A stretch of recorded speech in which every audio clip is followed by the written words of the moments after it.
Before we start, quick warning. These stories are told like they really happened. The kind of details that make your stomach drop because they feel possible. So if you're listening alone tonight, maybe turn on a light. And if you hear a noise in the next room, don't pause this to check.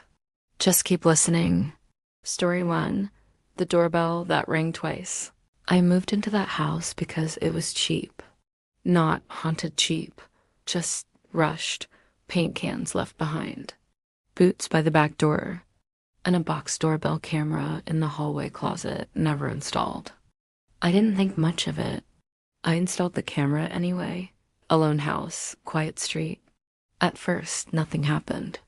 Just foxes, cars, shadows until the fourth night. At exactly 1:48 a.m., the doorbell rang. I woke instantly, checked the app. The porch was empty. The clip started late 2 seconds missing. Just the porch light turning on, no person, no movement.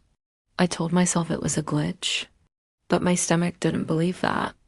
The next night, I left the porch light on at 1:48 a.m. The doorbell rang again. Same time, same sound. This time, the recording caught something. A shape at the very edge of the frame, too close to the camera, almost pressed against it. The shape slid out of view when the light turned on. I checked the porch in daylight.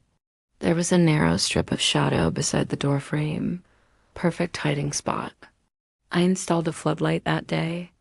If someone came near my door, I wanted them exposed. I stayed awake the next night. At 1:47 a.m., my phone buzzed. Motion detected. The porch was already lit. The figure was already there, standing beside the camera. Not moving, watching. The doorbell rang. The feed froze. When it recorded, I saw something wrong. The person wasn't wearing a hood. They were wearing my hoodie, the one I lost weeks earlier. The police came. No one was found. Then the scraping started outside my door. I opened the app again. The figure was back holding a phone. On the screen was my porch. From a second camera, the officer asked if anyone could hide in my house. I remembered the attic. He climbed first. He told me to stay down, and from above us, something exhaled.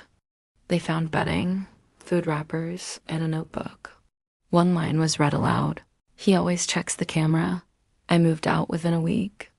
Story 2, stairwell 6B. My friend said apartment buildings are worse than houses. Too many people, too many spaces.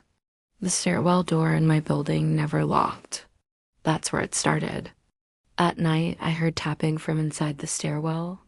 Fingernails on metal. My neighbor told me not to use it at night. He said, "You'll get lost." One night, the elevator broke. I used the stairs. On the wall was my unit number, scratched into paint. 6B. The stairwell lights went out.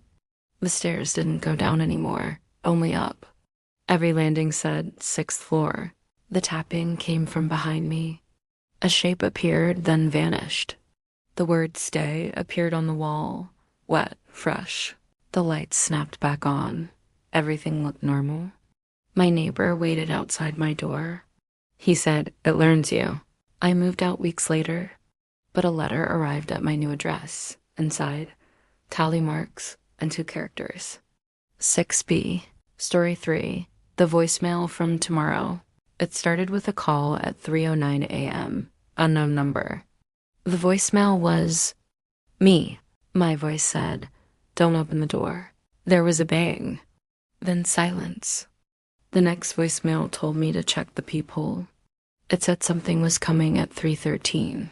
Scratching started on my door. My phone texted me from my own number. "Open up." Then it's learning.